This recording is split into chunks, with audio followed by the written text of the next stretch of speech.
Everyone in Cedar Hollow thought Maggie Whitfield had finally come undone. Because in the spring of 1994, with the bank already circling her late husband's laundromat like a quiet storm cloud, she walked into a pawn shop 2 counties over and sold the one thing she had sworn she would be buried wearing. Not to pay the mortgage, not to feed her 9-year-old daughter, but to put a runaway boy nobody believed in on a bus to a trade school in Nashville. People shook their heads. The pastor said a prayer for her under his breath. Her own sister stopped speaking to her for a year, and Maggie never saw that boy again. But what no one in that small Tennessee town could have imagined was that 31 years later, on the very morning the bank was scheduled to padlock her front door, a long line of deep blue trucks would come rolling down Main Street, and one of those trucks would be carrying back the ring she had given up. Before we go any further, if stories about quiet kindness and the long patient way, God keeps His promises mean something to you, take a moment now to subscribe to the channel. We tell these stories slowly, the way they were meant to be told. Stay with us. There is a great deal still to come. Cedar Hollow sat in a soft fold of the Tennessee hills, the kind of place where the road dipped just before it reached the town, and the headlights of every car seemed to bow as they crossed the bridge. The Smoky Mountains rose blue and slow in the distance. Pines lined the back roads. In the spring, dogwood blossoms drifted along the creeks like little white prayers nobody had finished saying. There was a feed store, a tiny library with a brass bell on the door, a Methodist church with a steeple that leaned a degree to the west, and a single traffic light that blinked yellow after 9 at night. And on the corner of Main and Poplar, beneath a faded green awning that had seen too many winters, stood Whitfield Wash and Fold, open 24 hours, always had been. Maggie Whitfield was 38 years old that March. Though the dim mirror in the back of the laundromat sometimes showed her a woman closer to 50. She was thin in the way that working women get thin, all collarbone and quick hands. Her hair, once a deep chestnut brown, had begun to lose its color along the temples. She wore it pulled back in a loose braid, because she had long ago run out of the patience for anything fussier. Her eyes were a soft gray, the color of the river in February, and they carried the kind of tiredness that no amount of sleep could rinse out. 4 years earlier, her husband Henry had been killed in an accident at the paper mill outside Knoxville. A piece of machinery he had walked past 1,000 times decided one Tuesday in October that it would not let him walk past again. He had been 35. He had been laughing about something with a co-worker the moment before, and he had left behind a small frame house, a 5-year-old daughter with his same crooked smile, and a laundromat he had bought with his savings, and a small inheritance from his uncle the same year they were married. He had loved that laundromat. Maggie sometimes wondered if she would ever understand why. He used to stand in the middle of it on quiet Sunday afternoons, hands in his pockets, just listening to the sound of the machines turning. He said the rhythm reminded him of breathing. He said it was the sound of people getting ready for the week, getting ready to start over. He said a laundromat at midnight was the only church some folks ever walked into. After he died, Maggie kept it open out of love. And then when love alone could no longer pay the electric bill, she kept it open out of stubbornness. And then when stubbornness began to fail, she kept it open because she did not know what else to do. Her daughter Hattie was 9 years old in the spring of 1994. She had Henry's straight dark hair and her mother's gray eyes, and she sat at the small chipped table in the back room of the laundromat every evening after school, doing her homework under a lamp with a cracked shade. She liked to spell the long words out loud slowly, the way her father had taught her before he was gone. Courageous, Magnificent. She rolled them around in her mouth like they were sweet. Maggie worked the laundromat alone. She opened at 6 in the morning, served the early shift workers from the mill in Lenoir City, ran the wash and fold service for the few well-off families in town, who paid by the pound, mopped at noon, ate a sandwich she had wrapped in wax paper, took Hattie home for an hour in the afternoon, and was back behind the counter by 5. She closed the front door at midnight, but the dryers ran on quarters until dawn for anyone who needed them. In the back of the shop, on a high shelf above the detergent, sat a small tin cookie box with a faded picture of a Christmas wreath on the lid. Inside the box, wrapped in a square of soft yellow flannel, was Henry's wedding band.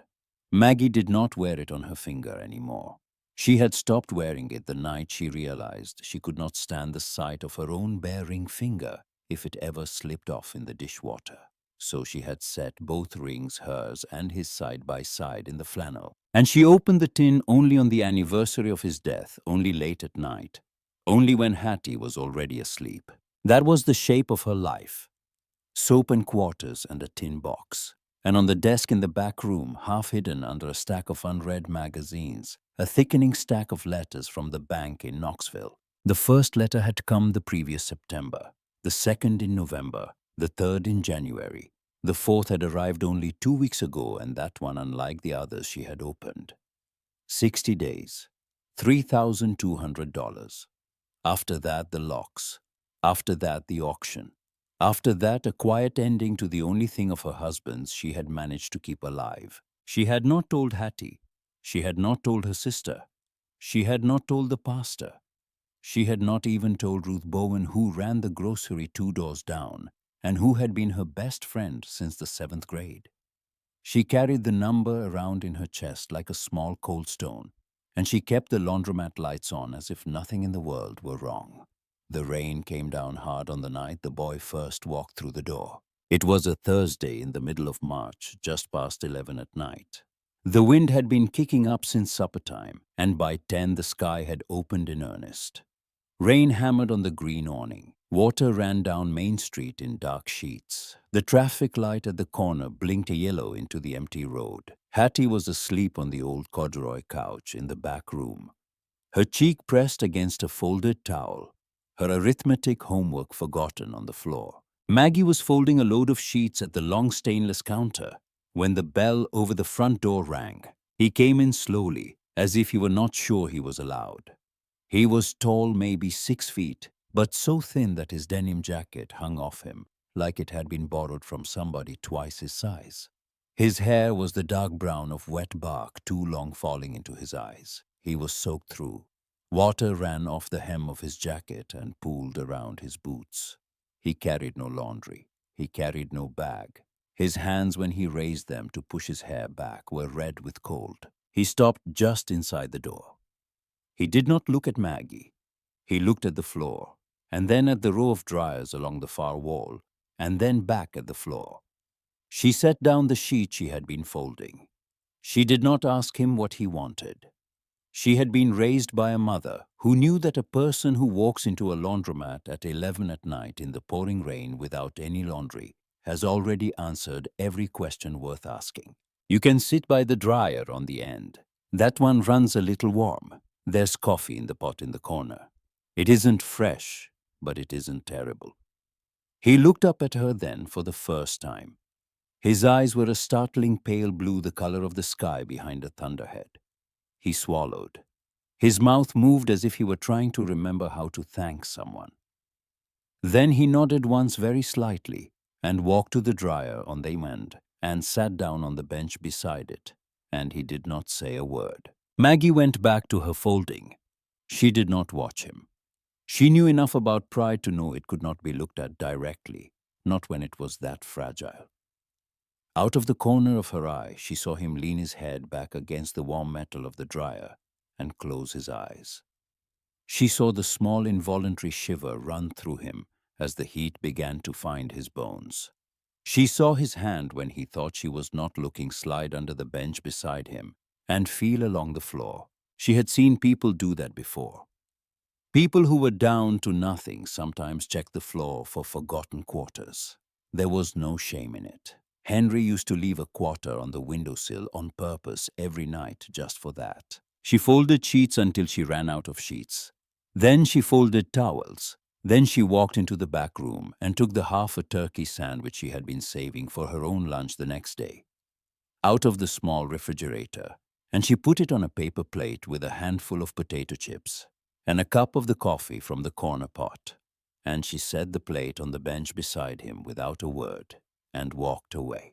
She heard him eat. She heard him try not to eat too fast. She heard him stop halfway through the way a person stops when they remember that being given something is harder than being denied it. After a long while, his voice came across the warm room, hoarse and quiet. "My name is Silas Gentry. I can sweep if you let me. I'd rather work than take it for nothing." Maggie kept folding. She did not turn around.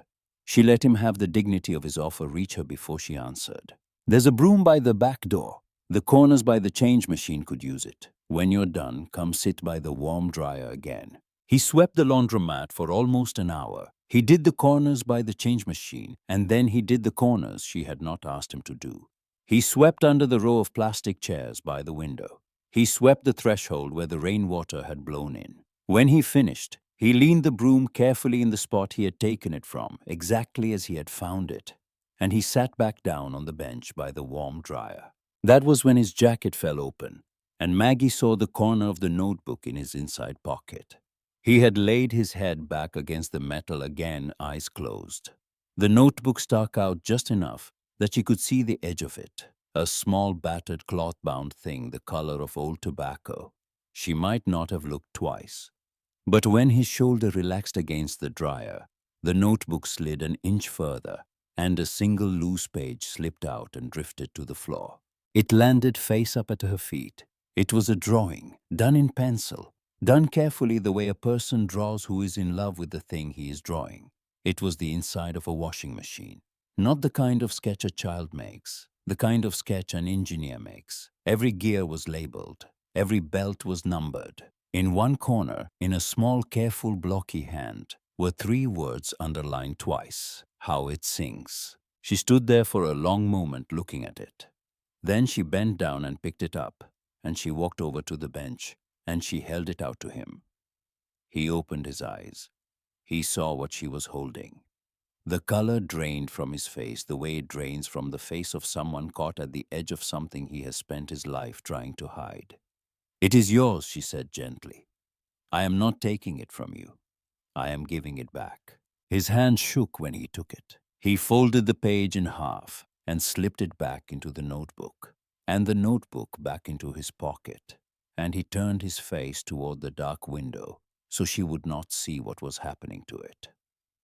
Outside, the rain came down harder. She sat down on the bench beside him. Not close, just close enough. "There is a couch in the back room," she said. "My daughter is asleep on it. There is another one out here behind the counter that nobody's using tonight. You are welcome to it until the rain stops. In the morning, if you want, the machine on the end has not run a full cycle in 2 years. I will pay you in breakfast." He did not answer. He nodded once very slightly, the same way he had nodded when he first came in. But this time, when he lowered his face, she saw a single tear move down the side of his nose and disappear into the collar of his soaked denim jacket. He slept on the couch behind the counter. Maggie sat at the backroom table and watched the rain on the dark window, and she did not sleep at all. In the morning, while Hattie was still asleep, she watched him from the doorway as he worked on the dead machine on the end. He had taken the front panel off. He had laid the screws in a neat row on a folded towel. He worked the way a person prays when no one is watching. His hands were sure and slow. Once he hummed a little under his breath, the way a person hums when he has forgotten he is not alone. By the time the school bus rumbled past the window at 7:30, the machine on the end was running its first full cycle in 2 years, and the small loose page from the notebook had been smoothed flat on the counter so Maggie could look at it again over her coffee. She asked him gently while she poured him a second cup where he had come from. He told her in pieces. A foster placement in eastern Kentucky he had aged into and out of, an uncle who had taken him in after that, and who had decided one night when he found Silas reading a borrowed library book on diesel engines past midnight that any boy who would rather read than work was no kin of his. The uncle had taken his books out into the gravel yard and set them on fire in a metal barrel. Silas had stood in the doorway and watched. The next morning, he had left with the clothes on his back, the notebook in his jacket, and $43 he had saved from cleaning out a neighbor's barn. "I'm not going back," he said quietly, looking down into the coffee. I would rather sleep in a laundromat for the rest of my life than go back." Maggie did not answer that right away. She looked at him across the counter, this tall, thin, careful boy with the engineer's hands and the burned books, and she thought of her husband Henry, who used to stand in the middle of this same room on Sunday afternoons and say a laundromat at midnight was the only church some folks ever walked into. She thought, "Henry, did you send him here?" She did not say it out loud. What she said was, "There is a vocational school in Nashville. My husband used to talk about it. They take young men who know engines. You would do well there." Silas almost smiled. He did not quite manage it, but it crossed his face like the shadow of a bird crossing a field. "I do not have what they ask for, ma'am." "Then we will see," she said about that. He stayed for 9 days. He slept on the couch behind the counter. He ate at the backroom table with Hattie, who was shy of him for the first 2 days, and then on the third began to correct his spelling when he wrote in his notebook. She would lean over his shoulder, her braid swinging, and tap the page with one small serious finger. "That is not how you spell bearing. There are 2 R's. He would look up at her solemnly and erase the word and write it again. He would say very quietly, "Thank you, Miss Hattie." And Hattie, who had not had a man say thank you to her since her father died, would walk away to the back of the laundromat so that he would not see her face. He fixed every machine in the place. He cleaned the lint traps that had not been cleaned since Henry was alive. He rewired the lamp in the back room so that the shade no longer flickered. He cleaned the front window so well that on the 4th morning, Ruth Bowen walked past on the way to her grocery and stopped dead on the sidewalk because she had never seen Whitfield wash and fold from the outside as bright as it was from the inside. And on the 7th evening, when Maggie came back from the post office, 2 letters were waiting on the backroom table. The first was from the bank in Knoxville. It was thicker than the others. She did not need to open it to know what it said. 60 days had become 40. 40 would soon be 30. The second was thinner, and it had a Nashville postmark, and it was addressed to Mr. Silas Gentry, care of Whitfield Wash and Fold, Cedar Hollow, Tennessee. She turned that one over slowly in her hands. She had written to the school herself 2 evenings earlier after Hattie was asleep on the backroom typewriter Henry had bought for her in 1986. She had not told Silas she had written. She had not been sure they would write back. She carried the letter out to him. He was on the floor by the change machine, his head and shoulders inside the back of it. The contents of the coin tray laid out in neat rows on a square of cardboard beside him. He came out when she said his name. He had a streak of grease across his cheekbone. His hands were black to the wrist. She held the letter out to him without speaking. He stared at the postmark. He wiped his hands on the cloth at his hip. He took the envelope carefully, the way a person takes something he is afraid will tear. He opened it standing there in the middle of the laundromat with the dryers turning behind him and the late afternoon sun coming gold through the front window. He read it once. He read it again. His mouth moved very slightly on the third reading, the way a child sounds out the longest word he has ever seen. Maggie watched his face. She watched the slow change come into it. She watched his eyes fill and his throat work, and his hand come up and cover his mouth, and she watched him sit down very slowly on the bench by the warm dryer because his legs would not hold him. They had accepted him. Conditionally, they needed $800 by Friday for the first term's books and tools and a bed in the dormitory. After that, they would carry him on a work study to the end of the program. Friday was 6 days away, $800. Maggie had $231 in the cigar box under the front counter. She had $3,200 owed to a bank in Knoxville. She had a 9-year-old daughter asleep on a couch in the back. She had a green awning that had seen too many winters. She had no husband, no savings, no living parents, and a sister who had not called her in over a year. She had a tin cookie box on a high shelf above the detergent. That night, after she closed the front door at midnight, and after Hattie was tucked into the backroom couch under the old quilt, Maggie climbed up on the wooden step stool and took the tin box down from the shelf.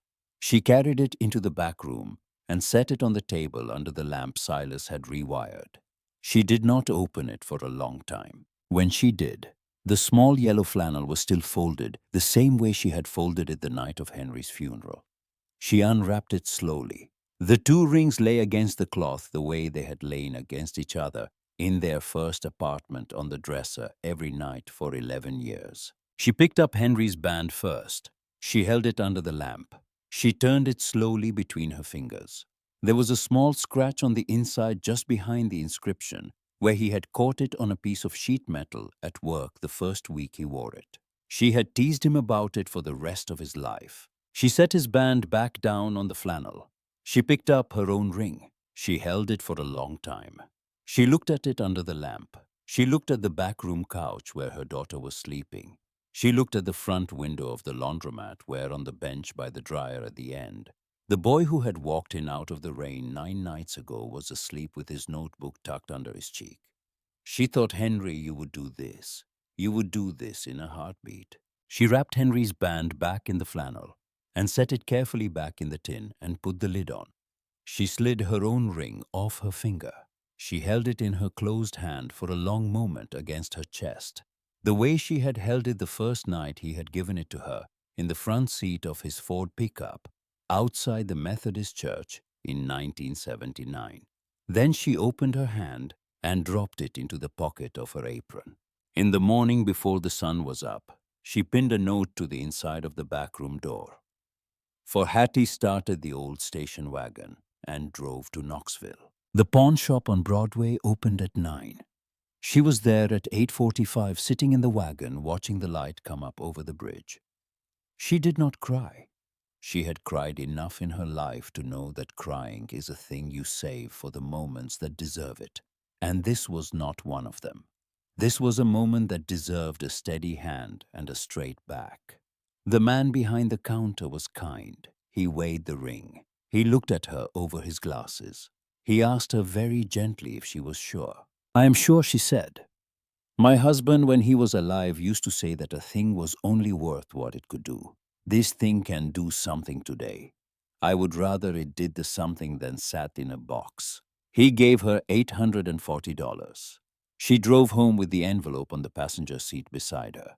That afternoon, she handed Silas the envelope. He stared at it. He understood what was in it. He understood also what had to have been done to put it there.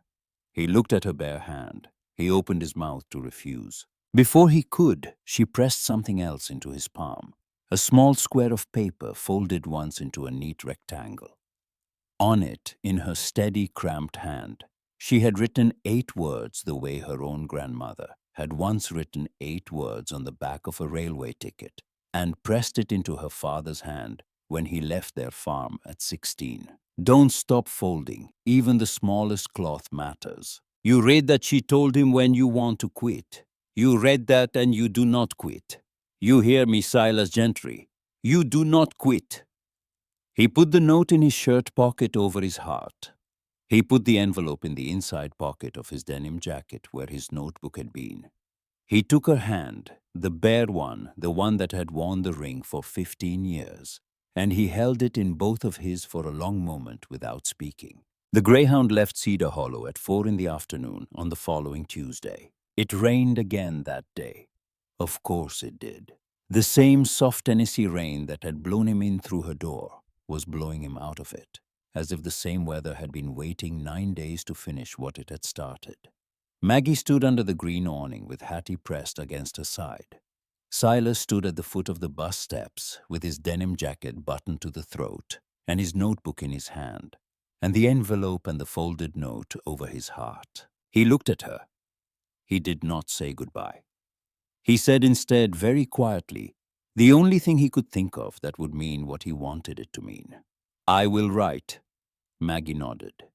Hattie pressed her face into Maggie's coat. The bus door closed. The bus pulled away. They watched the red taillights until the bus rounded the curve at the bridge and was gone. That night, after she put Hattie to bed and after she closed the front door of the laundromat at midnight, Maggie sat alone at the backroom table under the lamp Silas had rewired and she opened the tin cookie box one more time. She unwrapped the yellow flannel. Henry's wedding band lay alone on the soft cloth exactly where she had left it. She looked at it for a long time. She wrapped it back up. She put the lid on the tin. She climbed up on the step stool and put the tin back on the shelf above the detergent. She came back down to the table, sat with her hands folded in her lap, and looked at the bank letter she had not yet opened, the one that had come that morning while she was driving home from Knoxville. She did not know yet that she had 32 days left to find $3,200. She did not know yet that her sister would not return her calls. She did not know yet that 31 years would pass before that boy would walk through her door again, and that when he did, he would not be alone. But out on Main Street, the rain was easing.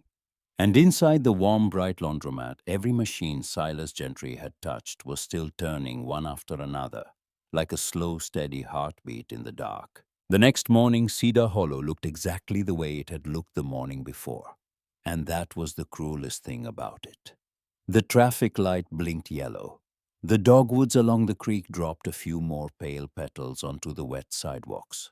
Ruth Bowen swept the front step of her grocery at 7 and waved across the street the way she always did, with the broom held up in one hand like a small banner. The world, Maggie discovered, did not stop turning just because a woman had taken off her wedding ring and put it in an envelope and watched a Greyhound bus drive away with it. She opened the laundromat at 6. She served the early shift. She wiped down the counters. She did not let herself look at her bare hand until she was alone behind the back counter, pouring the second pot of coffee. And when she did look, she did it once on purpose, the way a person presses on a bruise to make sure the bruise is still there. The bank letter from the day before was still on the backroom table, unopened. She made herself sit down with it after the lunch rush. She read it twice.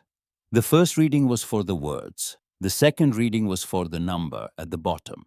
$3,200, 32 days. A telephone number with a Knoxville area code printed at the foot of the page in small, polite type, as if the smallness of the print could disguise the size of what it was asking. She set the letter down. She looked at the wall.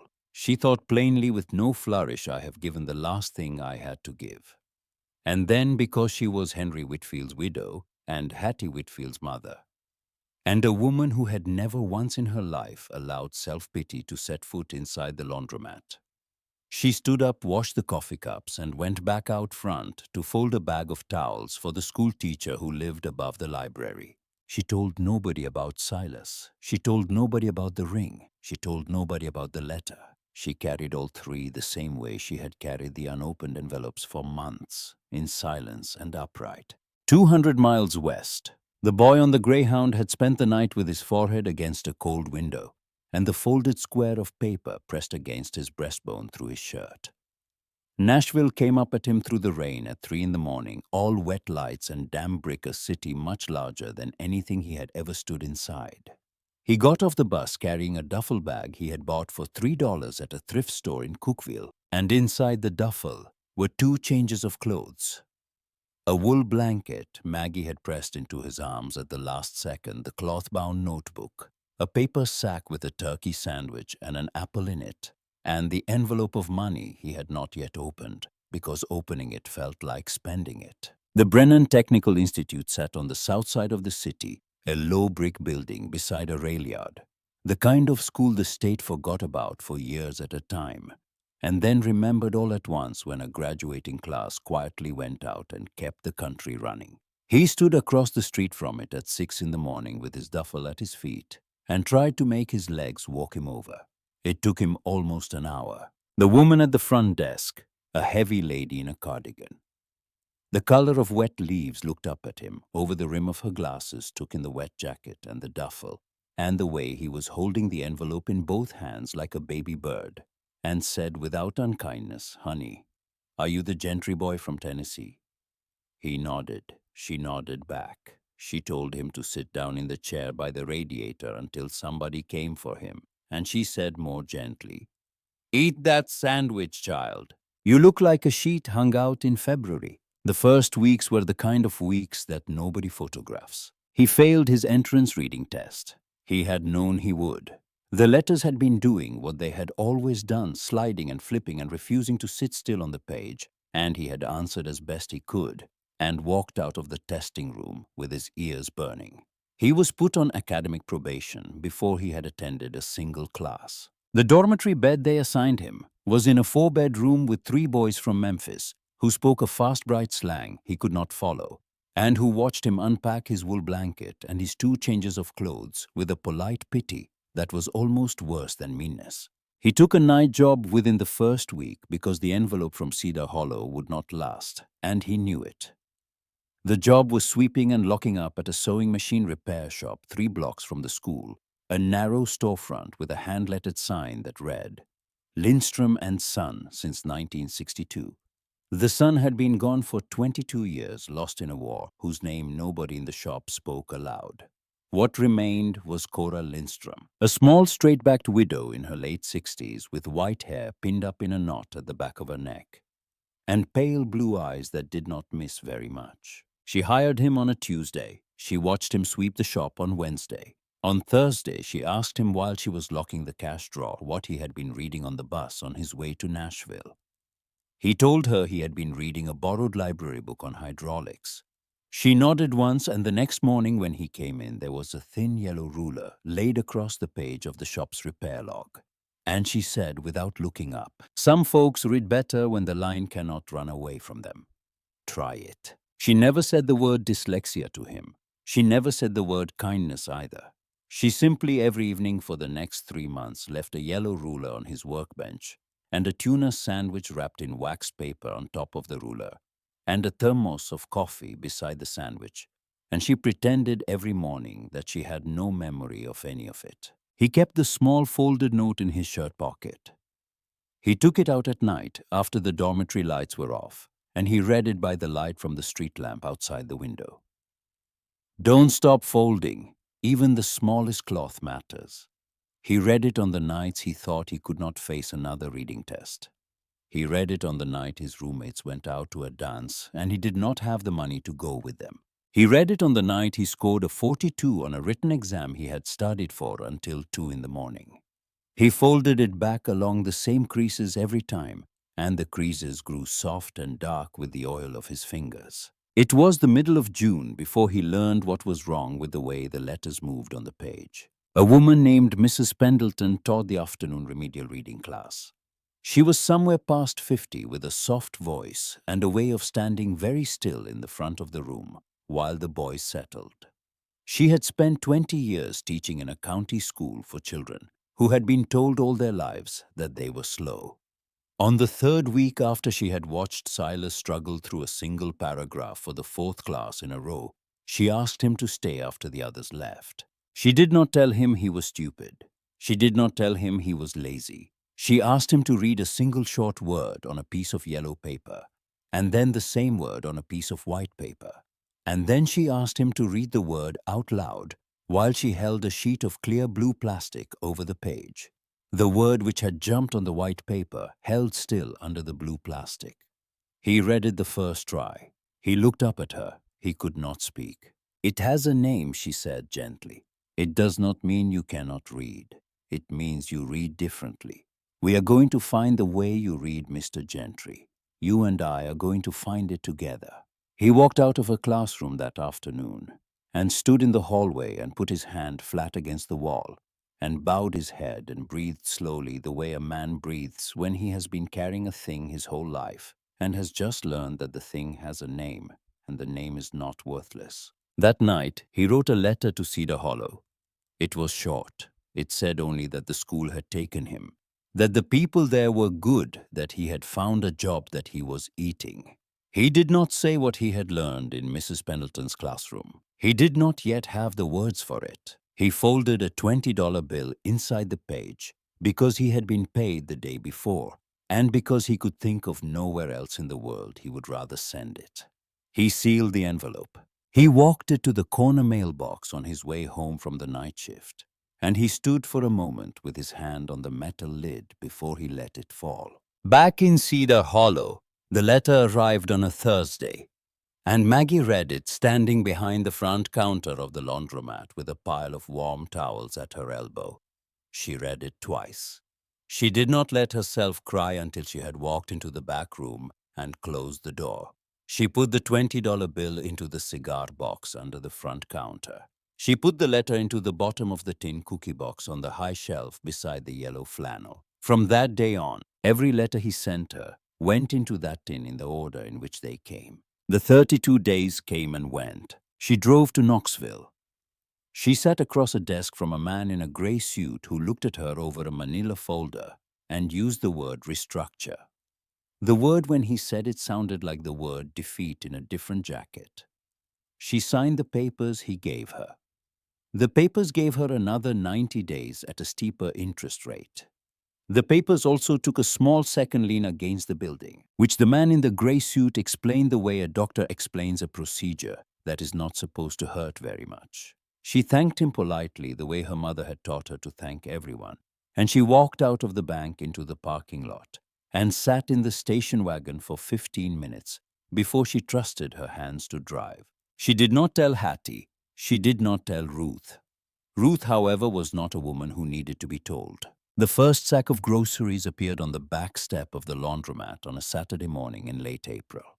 It contained a loaf of bread, a pound of butter, a jar of strawberry preserves, a half-gallon of milk, and 4 russet potatoes. There was no note.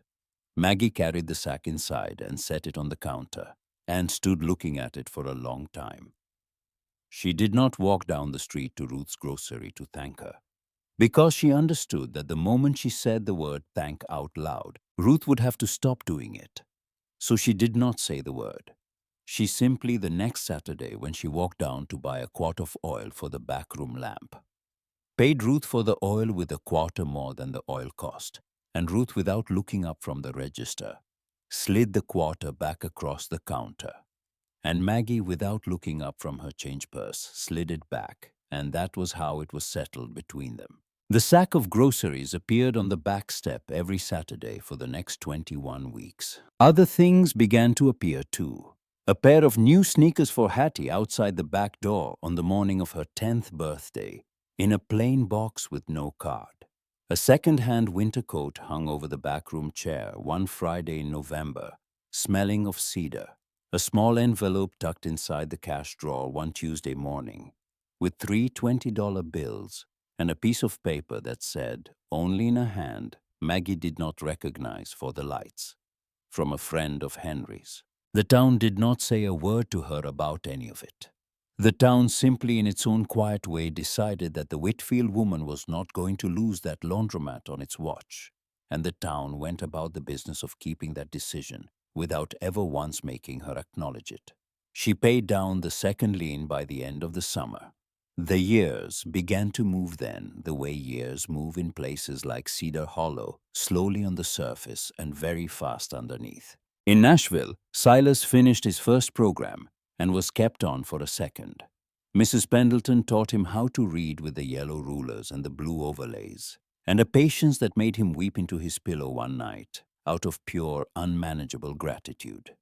Cora Lindstrom moved him from the sweeping job to the repair bench, and then from the repair bench to the front counter, and then on a Saturday afternoon in the fall of his second year, she stood beside him while he sold a refurbished commercial sewing machine to a tailor from Murfreesboro for $400 cash. And afterward she went into the back room and sat down on her stool and put her face in her hands and did not come out for a long time, because the boy who had walked into her shop sweeping floors had just sold a machine the way her son used to sell machines, and the kindness of that after 22 years was almost more than she could hold. He wrote home to Cedar Hollow every month.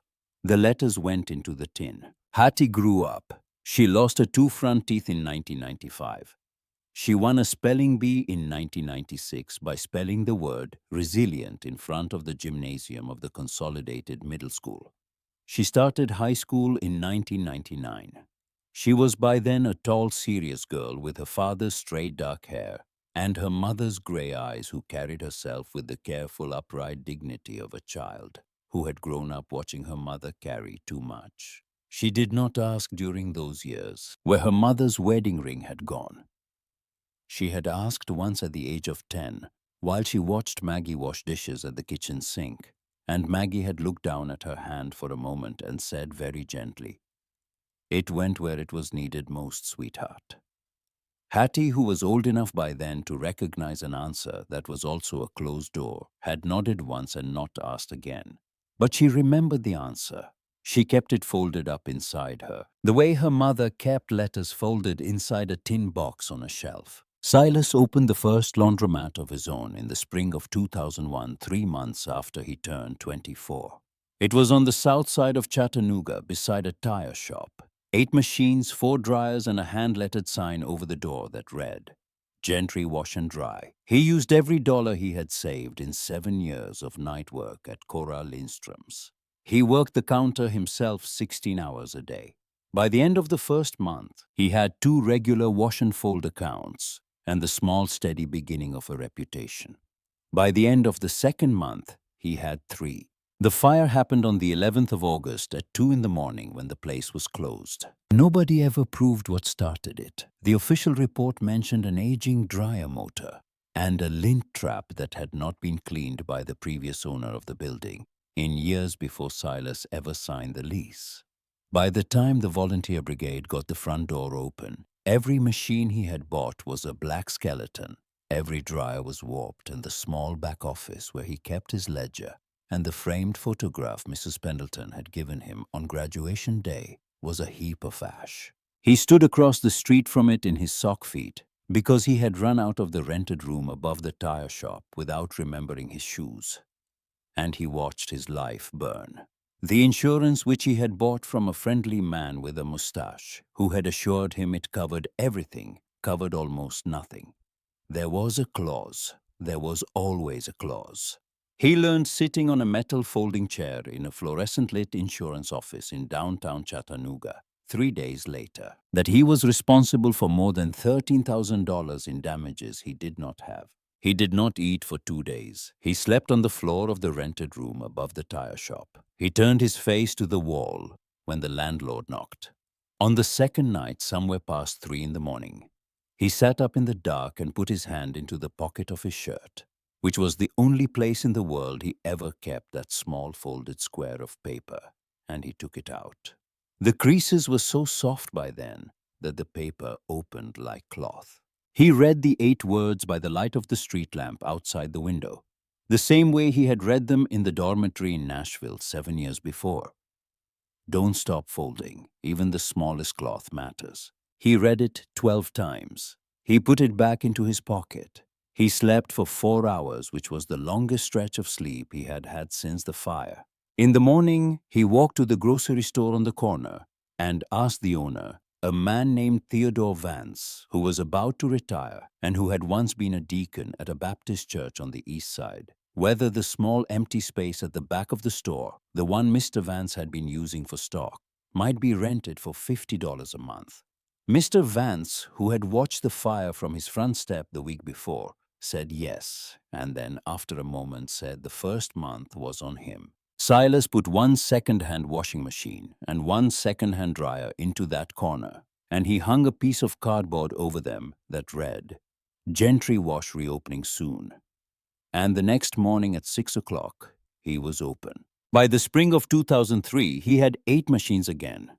By 2007, he had a second store. By 2012, he had 7 scattered across East Tennessee, and his name had begun to mean something quiet and steady in the trade.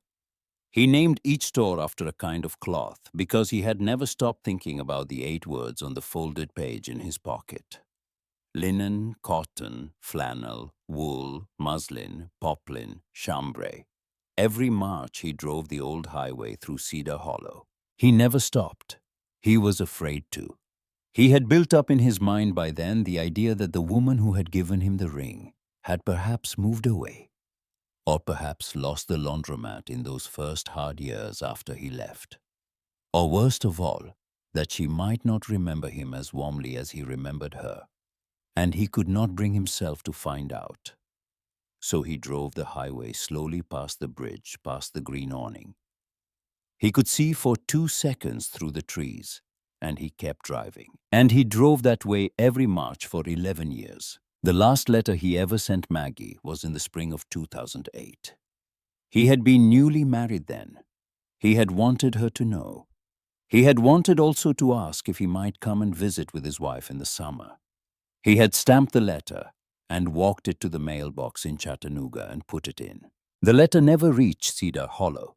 The truck that carried it skidded on a wet bridge outside of Crossville and went into the river. By the time the mail sacks were recovered, most of the envelopes inside the soaked bag from his county were unreadable. The post office sent a polite form letter to the sender, of one of them apologizing for damage in transit. Silas, who had moved twice that year, and whose forwarding address had not yet caught up with him, never received the form letter either. He waited for her reply for 6 months. When it did not come, he assumed with the quiet shame of a man who had been afraid of being forgotten that she had read the letter and had not wished to answer. He did not write again.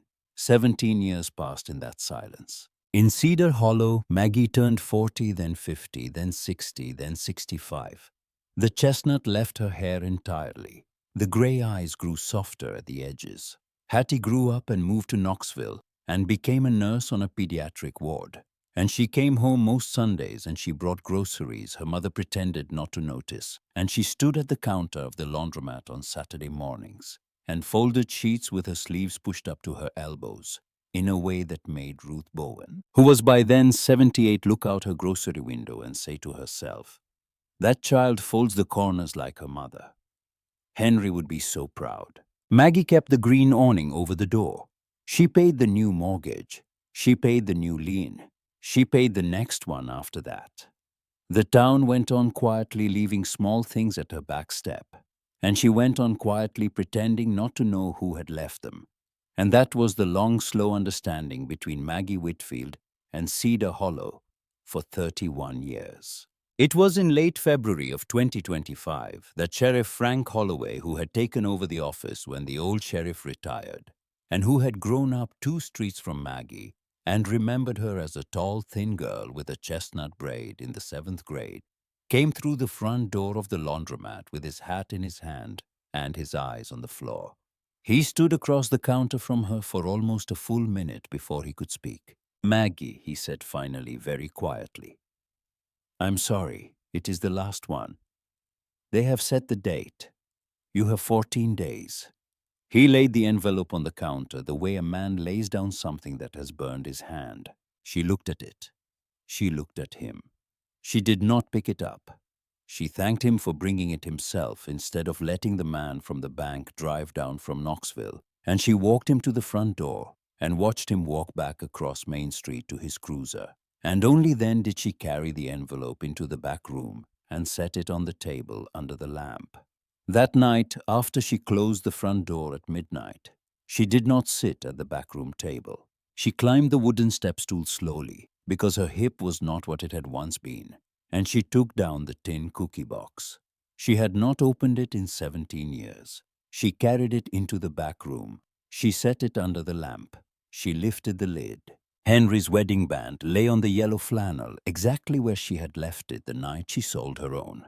Beneath the flannel, in a neat thick stack tied with a piece of brown string, were every letter Silas Gentry had ever written to her, from the first short one with the $20 bill in 1994 to the last one in the spring of 2008. She untied the string. She read them slowly one by one, in order, sitting at the backroom table under the lamp at 1 in the morning. She read about Nashville, about the Yellow Rulers, about Cora Lindstrom, about the first store, about the second.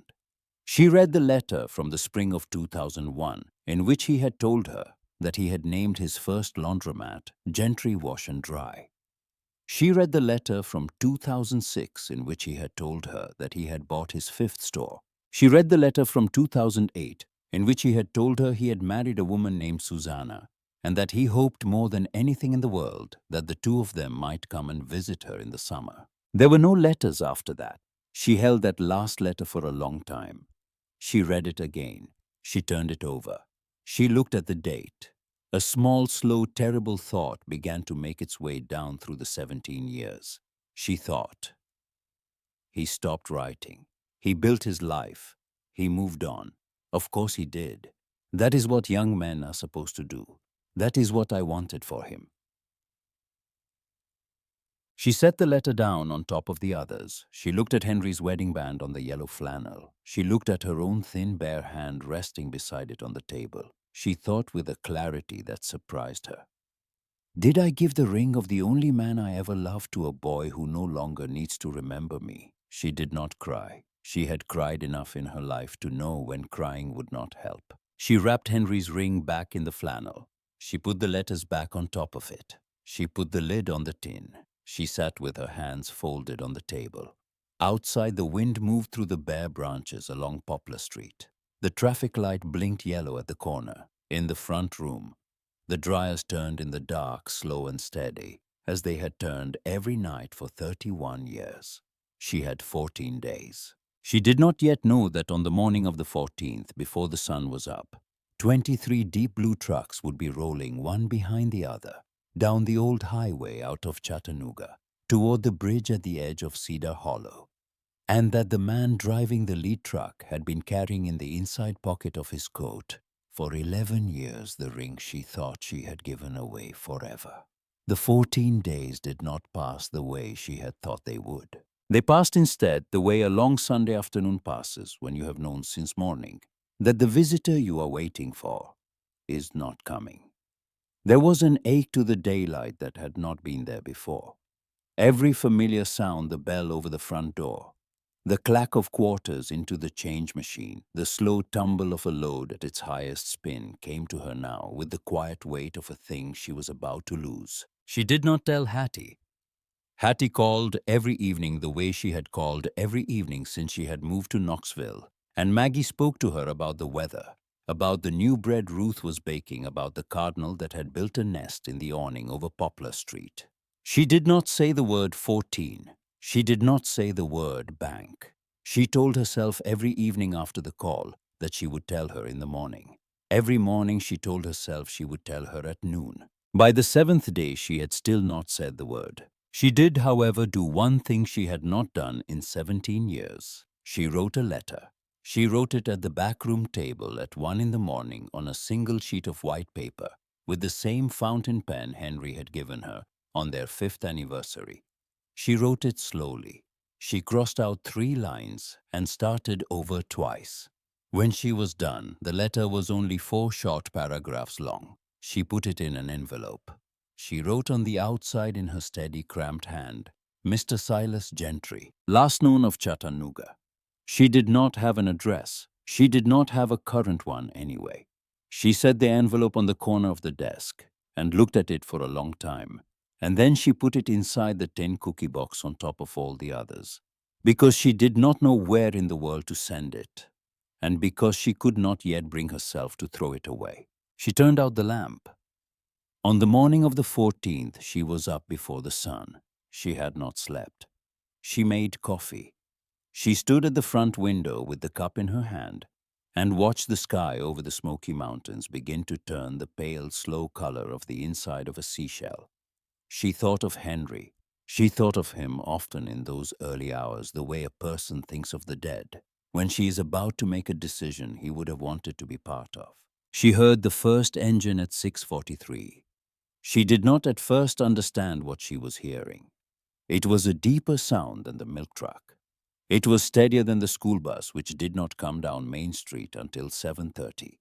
It rolled in slow and low, and even the way a long freight rolls in along a country track at the edge of a small town in the middle of the night.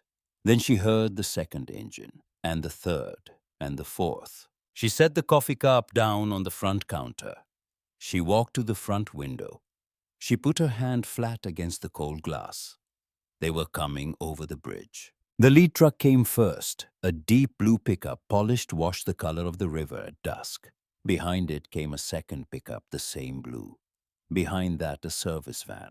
Behind that, a flatbed carrying machines wrapped in canvas. Behind that, another van and another flatbed and another van. Maggie counted them slowly as they came over the curve of the bridge. She lost count at 15, and they were still coming. Each truck bore a small silver mark on the driver's door, an oval, and inside the oval, in a careful curving script, She could not quite read at that distance a single word. Up and down Main Street lights began to come on in the upstairs windows. Ruth Bowen came out onto her front step in her bathrobe with her hand on her chest. The lights came on in the Methodist parsonage. Sheriff Frank Holloway's cruiser eased down from the corner of Poplar and stopped in the middle of the road, and Frank himself stepped out of it in his uniform shirt, only half buttoned, and stood there with his hat in his hand, staring. The lead truck pulled to a slow stop in front of Whitfield Wash and Fold. The driver's door opened. The man who stepped down was tall, broad through the shoulders in a dark wool coat. His hair was the color of pewter at the temples and the same dark brown as wet bark elsewhere. He stood for a moment with one hand on the open door of the truck and the other in the pocket of his coat, looking up at the green awning. He took a slow breath, the kind of breath a man takes who has spent 11 years of marches driving past a place and has finally turned the wheel. Then he walked across the sidewalk to the front door of the laundromat, and he stopped and he set his hand against the glass fingers, spread the same way Maggie had set hers against it from the inside. She opened the door. The bell rang above them soft and bright in the grey early air. He looked at her. She looked at him. Neither of them spoke for a long moment because the 31 years between them had to be allowed to settle the way fine dust settles in a sunbeam after a door has been opened. He had a fine network of lines now at the corners of his eyes. There was something steady in the way he stood that the 18-year-old boy had not yet learned. But the eyes were the same pale blue, the color of the sky behind a thunderhead, and they were full of tears. "Mrs. Whitfield," he said quietly, "I'm sorry I did not come sooner." Her hand came up to her mouth. She did not say his name. She did not need to. She stepped forward and put both arms around him on her own sidewalk, in front of the green awning, in front of every neighbor who had been keeping her laundromat open, with grocery sacks and envelopes for 31 years. And she held him the way a mother holds a son who has come home from a war she did not know he had been fighting. When she let go of him, she stepped back and she pressed her hands together at her waist, and she looked past him at the long line of blue trucks on Main Street, and she said very softly, "Silas, what have you done?" He smiled.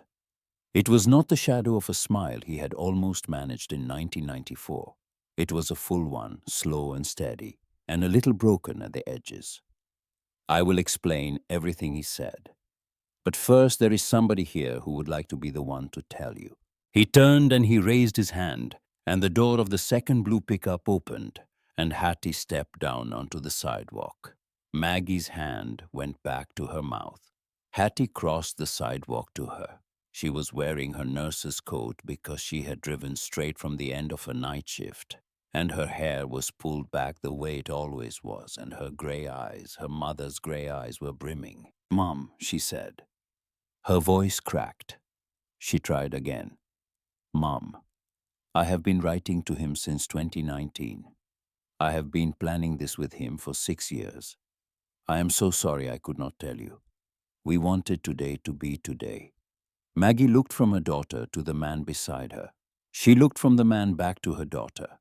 The slow understanding came down through her chest, the way warm water comes down a long cold pipe. "You," she said to Hattie, "you found him." "I read an article," Hattie said, "in 2019, a trade magazine. Somebody had left it in the break room. It was a profile of him. It mentioned Cedar Hollow. I wrote to him that night. He wrote back the next week. He thought you had stopped answering him. He thought you did not want him to come. We could not believe what we had each been carrying for so long." Maggie closed her eyes. She thought very quietly, "Henry, you sent him, and then you sent her to bring him back to me." She opened her eyes. She looked at Silas. "The letter from 2008, she said, about the wedding, about the visit. It never reached you," he said gently. "We worked out last spring what must have happened. There was a mail truck that went into the river outside Crossville that summer. I did not know that then." He reached into the inside pocket of his coat. He brought out a small black velvet box. He held it in both hands, the way she had held the envelope from the school in 1994. And he stepped a little closer to her on the sidewalk, and he said very quietly, so that only she would hear him, "I have carried this for 11 years, Mrs. Whitfield. I bought it back from the pawn shop in Knoxville in the spring of 2014. The man at the counter remembered you. He had kept it in a special drawer in the back. He said he had a feeling." He opened the box. Maggie's wedding ring lay against the dark velvet, the gold a little softer, with the years the small inscription on the inside still visible. H2M 1979. The street around them had gone perfectly still. Ruth Bowen, on her front step in her bathrobe, was holding both hands against her mouth and weeping without sound. Sheriff Frank Holloway was turned away, looking very deliberately at the cruiser, his hat in his hand. The neighbors who had come out onto Main Street were standing in a long quiet line under the awnings, and not one of them was speaking. Maggie put her hand against her chest. She looked at the ring. She looked at Silas. She looked at her daughter. She held out her left hand. It was thinner now, with a small tremble in it she could not stop. Silas took the ring out of the box. He slid it onto her finger slowly, the way Henry had once slid it on in the front seat of a Ford pickup outside the Methodist church on a summer evening in 1979. It fit. She raised her hand into the slow gray morning light. The gold caught the first low rays coming over the ridge above the Smoky Mountains, and it shone very gently, the same way it had shone when she had been 23 years old, and standing under a sycamore tree in a white dress that had been her mother's. She did not weep then, the way a woman weeps when she has lost something. She wept the way a woman weeps when something she had stopped believing she would ever see again has come home. Inside the lawyer's office, an hour later, the young woman behind the desk slid a thin manila folder across the polished wood, and Maggie, sitting in a chair beside her daughter, with Silas on the other side, opened it slowly. The young woman's name was Beatrice Hollis. She was perhaps 35, with red hair pulled back in a quick knot, and a steady, calm voice that explained things slowly. She had grown up 2 counties over. Her own grandmother had nearly lost a small dress shop to a bank in 1979, and the loss, although avoided, had marked the whole family. She had become, partly because of that, the kind of lawyer who took particular pleasure in days like this. The first page in the folder was the discharge from the bank in Knoxville. Paid in full. The lien released. The mortgage satisfied. The padlock that had been scheduled to go on the front door of Whitfield Wash and Fold that morning at 10 had been called off the night before by a brief, polite, and decisive telephone call from a law firm in Chattanooga. The second page in the folder was something Maggie did not at first understand.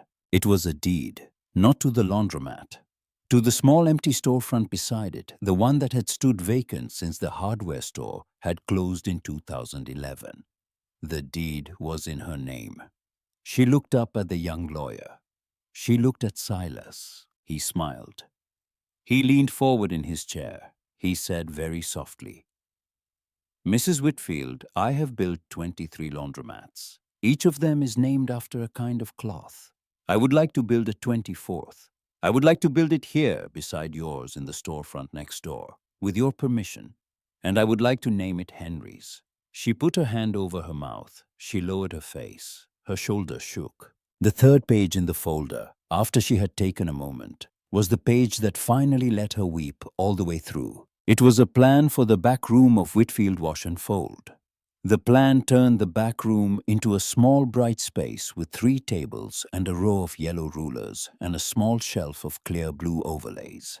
The plan called the space Maggie's folding room. The plan said that it would be for as long as the laundromat stood a free after-school room for any child in Cedar Hollow who had been told by anyone anywhere that he or she could not read. Mrs. Pendleton, Silas said quietly, is 81 years old. She agreed last month. She will come up from Nashville 1 Saturday a month to teach the volunteers. Maggie reached across the table for her daughter's hand. Hattie took it and held it and did not let go. She looked at Silas through the blur in her eyes. You named them after cloth, she said softly. All of them. I did, he said. There was a note. You may remember it. I have carried it in my shirt pocket for 31 years. He reached up to the pocket over his heart. He drew out the small folded square. The creases had grown so soft with the years that the paper now folded the way a piece of well-worn linen folds. He set it gently on the polished wood of the conference table between them. She looked at it. She did not need to open it. She knew the 8 words by heart. She picked it up. She held it in her hand the way a woman holds a thing that has done what it was sent into the world to do. She set it back down on the table between them. She said very softly, "We will fold them back." He nodded. He could not speak. That night, after the trucks had been parked along Poplar Street, after the supper that Ruth Bowen had insisted on cooking for all of them at her own kitchen table, after Hattie had gone back across to the laundromat with her sleeves rolled up to help Silas's crew unload the first of the new machines into the empty storefront next door, Maggie walked alone across the dark sidewalk to her own front door and let herself in. She turned on the lights. The laundromat was full. Every old machine had been quietly serviced during the long day by the men in the deep blue coveralls. 2 new commercial dryers, gifts from the Gentry fleet, had been wheeled into the spaces beside Henry's old ones. The lint traps were clean. The lamp in the back room had a new shade. On the high shelf above the detergent, the tin cookie box sat exactly where it had sat for 31 years. She stood for a long time in the middle of the room.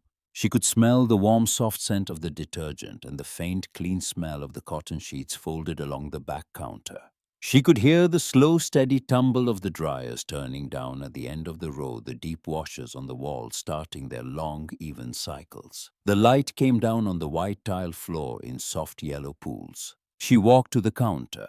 She lifted the unfinished pile of pillowcases she had not finished folding the night before. She picked up the top one. She smoothed it across the stainless counter. She folded it in half. She folded it again. She set it on the stack. She picked up the next one. The bell over the front door rang behind her. She did not need to look up. She knew the step. Silas came in quietly. He took off his coat. He hung it on the hook by the door, the same hook Henry had hung his coat on for 15 years. He walked over to the counter beside her. He picked up a pillowcase from the pile. He smoothed it across the counter. He folded it in half. He folded it again. He set it on the stack. Hattie came in next. She hung up her nurse's coat beside Silas's. She walked over. She picked up the next pillowcase. The 3 of them stood together at the long stainless counter, under the soft yellow lights, with the dryers turning behind them, in their slow, steady rhythm. And they folded the small, clean cloth one piece at a time, the way Henry Whitfield had said on a Sunday afternoon long ago, that people fold themselves back together in places like this. Outside on Main Street, the traffic light at the corner blinked yellow into the empty road. The Smoky Mountains rose blue and slow behind the town. Up and down Poplar Street, behind their lit windows, the neighbors of Cedar Hollow were going to bed knowing that the green awning on the corner had not come down and would not come down, not on any of their watch. Henry somewhere was at peace. And on the high shelf above the detergent behind the small tin cookie box, a single folded square of paper, soft as old linen, lay quietly on top of the other letters.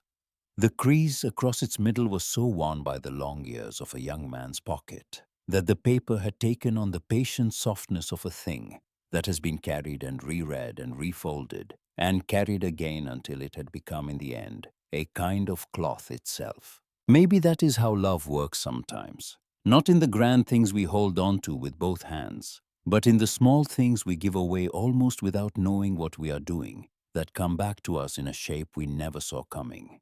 A ring slipped into an envelope. A meal pressed into a stranger's hand. 8 words on a piece of paper. A boy on a bus in the rain. A line of blue trucks on a country bridge 31 years later. We do not always live long enough to see what becomes of the small kindnesses we set down in the world. Some of them come back to us. Some of them keep walking and bless people we will never meet. Either way, what we fold and set down in love is never truly lost.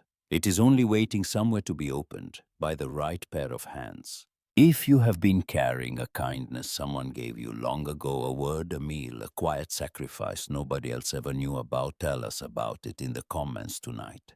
We would love to read it. And if there is somebody in your life right now who needs a folded note, the smallest one, the kind that takes only 8 words, perhaps tonight is the night to write it. If this story has comforted your heart, please take a moment to like this video, to subscribe to the channel, and to share it with someone who may need a slow, warm story before sleep tonight. May the Lord bless you and your family, and the small kindnesses you have set down in the world, without knowing where they would go. And may He keep for you a green awning somewhere in a town, somewhere with the light still on, waiting for you, when the long road home brings you back at last. Good night, friend. Sleep well.